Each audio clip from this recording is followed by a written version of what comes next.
আমরা কি করে বুঝবো যে আল্লাহ তাআলা আমাদের ভালোবাসেন? কিভাবে বুঝবো যে তিনি আমাদেরকে পছন্দ করেন, ভালোবাসেন?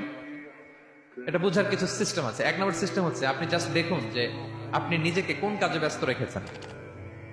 আপনি আপনাকে কোন কাজে ব্যস্ত রেখেছেন, আপনার লাইফস্টাইলের দিকে তাকান। লুক অ্যাট ইউর লাইফস্টাইল, আপনি নিজেই বুঝে যাবেন।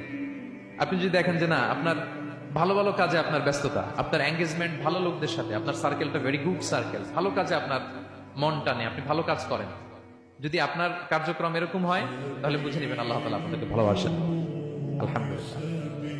আর যদি দেখেন না, যত আকাম কুকাম আছে ওইটার সবার আগে আপনি, যেই কাজে আল্লাহর ক্রোধ আসে, আল্লাহ রাগ হয়ে যান, যেই কাজ ইসলামে করার নিষেধ, যেটাতে তার অসন্তুষ্টি, ওই কাজে আপনার এঙ্গেজমেন্ট, ইনভলভমেন্ট, আপনার সার্কেল গুলো এরকম, তাহলে বুঝে নেবেন আল্লাহ ভালোবাসা, এই মহা সৌভাগ্য আপনার কপালে জোটে নাই।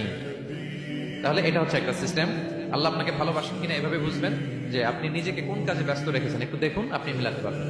দুই নাম্বার পদ্ধতি হচ্ছে এটা বোঝার যে তিনি আমাকে ভালোবাসেন কিনা, সেটা হচ্ছে পৃথিবীবাসী আপনাকে ভালোবাসে কিনা এটা দেখেন। এই পৃথিবীর ভালো মানুষগুলোর কাছে আপনার একটা গ্রহণযোগ্যতা আছে কিনা এটা দেখেন। এটা দেখলে আপনি বুঝতে পারবেন। সহিহ মুসলিমের একটা ছোট্ট হাদিস শেয়ার করি। রাসূল সাল্লাল্লাহু আলাইহি ওয়াসাল্লাম বলেছেন যে ইন্নাল্লাহা ইযা আহাব্বা আবদান দাআ জিবরিলা ফাকালা ইন্নী উহিব্বু ফুলানান ফাআহিব্বা। আল্লাহ তাআলা যখন কোনো বান্দাকে ভালোবাসে, তখন তিনি জিবরাইলকে ডেকে বলেন, হে জিবরাইল, আমি আমার এই বান্দাকে ভালোবাসি, তুমিও তারে ভালোবাসো। ফায়ুহিব্বুহু জিবরিল, জিবরাইল আলাইহিস সালাম তারে ভালোবাসতে শুরু করে। শুধু এখানেই না, সুম্মা ইউনাদি ফিস সামা, তারপরে তিনি আকাশে একটা অ্যানাউন্সমেন্ট করেন। ফায়াকুল, তিনি বলেন যে ইন্নাল্লাহা ইউহিব্বু ফুলানান ফাআহিব্বু, ও আকাশবাসীরা, ও ফেরেশতারা, আল্লাহ তাআলা তার এই বান্দাকে ভালোবাসে, তোমরা সবাই তার ভালোবাসো।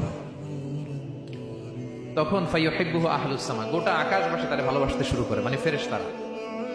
তো আল্লাহ তাআলা এবং সকল ফেরেশতারা যখন তাকে ভালোবাসতে শুরু করে, রাসূল সাল্লাল্লাহু আলাইহি ওয়াসাল্লাম বললেন সুম্মা ইউদাউ লাহুল কবুলু ফিল আরদ, তখন পৃথিবীতে তার গ্রহণযোগ্যতা বাড়িয়ে দেওয়া হয়, তার অ্যাকসেপ্টেন্স বাড়িয়ে দেওয়া হয়, সবার কাছে তার একটা গ্রহণযোগ্যতা আছে, সবাই তাকে ভালোবাসে। এটা হচ্ছে একটা পদ্ধতি যে আল্লাহ তাআলা আপনাকে ভালোবাসে কিনা আপনি নিজেই বুঝবেন, যে পৃথিবীবাসী আপনাকে ভালোবাসে কিনা, আপনার কলিগরা আপনাকে ভালোবাসে কিনা, আপনার বন্ধুরা আপনাকে ভালোবাসে কিনা, আপনার নেইবররা আপনাকে ভালোবাসে কিনা, পৃথিবীর ভালো মানুষগুলোর কাছে আপনার গ্রহণযোগ্যতা আছে কিনা। যদি থাকে, বুঝবেন আল্লাহ তাআলা আপনাকে ভালোবাসেন। ঠিক কিনা? আল্লাহ তাআলা আমাদেরকে যেন ওই কাতারে শামিল করেন। আমরা পড়ি আমিন।